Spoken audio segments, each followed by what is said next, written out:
Salut à tous, on est sur Décibel Radio, on est en présence de Léna. Bonjour.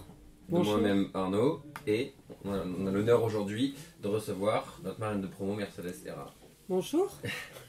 Donc d'abord, on voudrait vous remercier pour avoir accepté cette interview, pour votre intervention orale, qui était passionnante, et aussi d'être notre marraine de promo. Car c'est à la fois un honneur et aussi un plaisir, comme vous l'avez aujourd'hui. Un plaisir de vous avoir écouté, de vous avoir avec nous, et puis de pouvoir dialoguer un peu plus profondément avec vous sur certains sujets que vous avez pu aborder durant la conférence. Donc en première partie, pour aborder un peu votre rôle de marraine au sein de l'ESC, savoir pourquoi est-ce que vous avez accepté ce rôle de marraine, et notamment pourquoi le SCRN. Alors marraine, parce que je pense que c'est important à un moment donné de rencontrer des jeunes qui vont faire demain, quoi. Ça me paraît invraisemblable de passer sa vie dans des bureaux et de ne pas se bouger et d'aller voir sur le terrain ceux qui vont construire demain. Donc ça me semble un passage obligé, ça ne se discute pas. Après, j'essaye, parce que ma vie est un peu occupée, comme vous l'avez vu, donc comme disait le jeune homme tout à l'heure, et donc j'essaye de m'obliger à, une fois par an, si possible, quitter la zone de Paris ou New York, ou je ne sais trop quoi, pour aller dans des écoles diverses, multiples. Donc ça m'intéresse. Et troisièmement, parce que je pense qu'avec votre école à Rennes, vous essayez d'inventer autre chose, et que ça c'est intéressant. C'est une école qui cherche à mettre en avant une diversité internationale, c'est pas si évident. Cette orientation très internationale. Cette orientation, voilà, et que je trouve qu'il faut savoir dire oui à ces choses-là, quoi, parce qu'elles sont importantes. Ouais. Et qu'en fait, moi, ça me va très bien. Je bosse pas aujourd'hui. C'est cool. C'est plaisir. C'est cool. Donc, la prochaine question qu'on avait préparée, vous voyez, c'était justement sur l'identité de l'école et l'orientation internationale qu'elle avait. Donc, sur ce que vous en pensez, en fait, et sur pourquoi vous avez plus d'affinité avec ce genre de projet. Je pense que c'est intelligent d'avoir comme démarche de différenciation en France. Quand on est une école de commerce, qu'on se bat sur les rankings des écoles de commerce, etc., faire la même chose, c'est toujours un petit peu complexe. Et je trouve que vous avez introduit une vraie différence. Et en plus, qui est une différence pas technique, qui est une différence culturelle. C'est-à-dire, c'est une différence parce que, il faut bien sûr parler d'autres langues. Moi, je respecte énormément le fait d'apprendre les langues des autres. Je trouve que la force qu'on a, les Français, par rapport aux Anglais, c'est qu'on est obligé d'apprendre leur langue. Et ça nous fait du bien, ça nous rend sûrement intelligents. C'est obligé, voilà. Obligé, c'est acquis. Et eux, en fait, ils apprennent pas des secondes langues. Un Anglais qui parle notre langue, c'est un bonheur. Il faut lui faire, honneur, parce que c'est formidable. Et du coup, je pense qu'on est plus dans la situation de tous les pays du monde où c'est pas si évident que d'aller dans la langue de l'autre. On comprend d'ailleurs quand on a tout à comprendre et à parler l'autre langue, à quel point ça demande des efforts, et je trouve ça extrêmement intéressant. C'est très enrichissant. C'est enrichissant, c'est fin, et c'est ce que j'appelle pas technique, quoi. C'est quelque chose de l'ordre de l'humain, qui ne plus demande profond. Pas pour le coup de compétences particulières. Qui demande une compétence d'intelligence et de sensibilité, forte. Mais forte, c'est quand même peut-être la plus belle des compétences, la plus difficile. Il faut justement appréhender le côté culturel bien sûr, qui transpire dans la langue. Et puis, regardez, comprendre tout. Moi, quand je suis en anglais, mon problème, c'est que je ne sais pas exactement le niveau de langage. C'est-à-dire que quand j'ai un client français, je sais exactement ce qu'il est en train de me dire, même quand il ne me le dit pas. En anglais, la nuance est plus difficile. Anglais, je ne sais pas si vraiment il pensait exactement ce qu'il est en train de me dire. Alors qu'en France, je sais que, tiens, là, il ne pense pas ce qu'il est en train de me dire. Donc, c'est pas évident. Donc, je trouve que ce parti pris est un parti pris fort, finalement, et très distinctif, en France, en tout cas, qui permet à des tas de pays de nous rejoindre, parce que c'était pas évident pour les pays, le français est quand même pas leur langue usuelle, donc suivre des cours en français, c'est pas évident pour l'étranger. Non. Et donc la façon dont vous leur proposez finalement, à la fois d'être en France, pays magnifique, et à la fois de pouvoir quand même suivre les cours, de ne pas avoir tout à apprendre parce qu'ils n'en sortent pas, c'est malin. Hein, donc je trouve que c'est un positionnement intelligent. Alors pour rebondir sur cette question de sensibilité notamment, j'imagine que cette sensibilité vous l'avez, pour revenir à votre parcours universitaire notamment.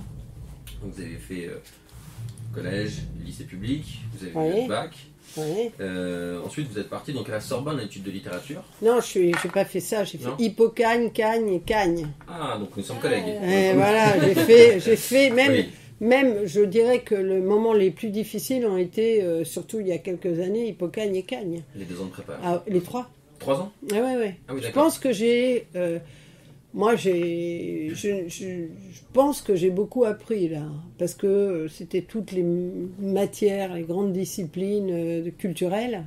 Le latin, le grec Le notamment. latin, le grec, l'histoire, la philo, le français, la littérature, la grammaire, et choses qui pour moi sont très importantes.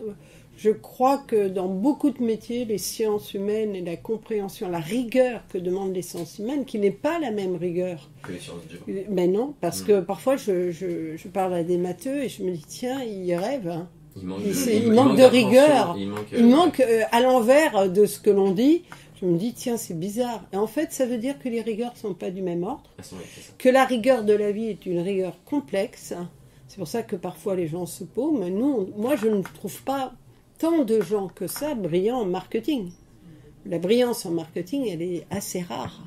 Et parce qu'elle admet, elle est pleine de culture et elle est pleine quand même de rigueur d'analyse. Moi, ce que j'ai adoré en lettres, ça m'a épuisé, mais j'ai trouvé ça fascinant, c'est l'apprentissage du raisonnement, l'impossibilité de se contredire, la nécessité de se construire, de construire un raisonnement, l'analyse qui permet de comprendre l'autre.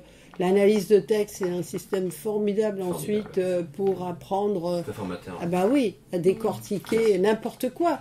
Donc, moi j'aime beaucoup les intelligences qui viennent de lieux différents, mais il faut répéter à nos matheux préférés qu'il y a une très grande intelligence dans la science humaine et que c'est d'ailleurs un exercice très français. Très culturel, français, très français. Et probablement, vous savez que nous, chez BETC, pour être honnête, on nous prend, aux États-Unis, on nous prend des gens qui viennent de chez nous. Ils sont meilleurs chez eux que chez nous, parce que le niveau est plus fragile là-bas. Et leur capacité peut-être de ne pas être dans le process, mais dans la compréhension générale des choses de façon importante, leur crée une avance. Donc, il faut être fier aussi de notre capacité de créer cette avance. Je dirais, d'une certaine manière. Bien sûr, qui apporte énormément de choses quand elle est liée à l'ouverture. Quand elle est liée à l'arrogance, c'est moins intéressant, mais quand elle est liée à l'ouverture, c'est passionnant.